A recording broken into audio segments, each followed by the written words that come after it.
TDP Janasena అభ్యర్థుల తొలి జాబితా రేపు విడుదలయ్యే అవకాశం ఉంది. 60 స్థానాలపై క్లారిటీ వచ్చే అవకాశం ఉందని తెలుస్తోంది.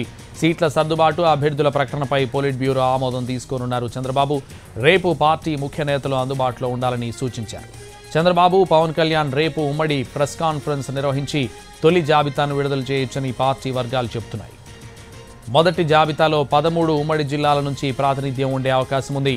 టీడీపీ నుంచి 50కి పైగా, జనసేన నుంచి 10 స్థానాలకు పైగా అభ్యర్థులను ప్రకటించే అవకాశం ఉందని తెలుస్తోంది. పక్కా క్లారిటీ ఉన్న స్థానాలను ప్రకటించనున్నారని తెలుస్తోంది. ముందుగా అసెంబ్లీ స్థానాల అభ్యర్థుల వరకే ప్రకటన ఉండే అవకాశం ఉందని తెలుస్తోంది. ఎంపీ అభ్యర్థుల విషయంలో మరింత సమయం పడుతుందని తెలుస్తోంది.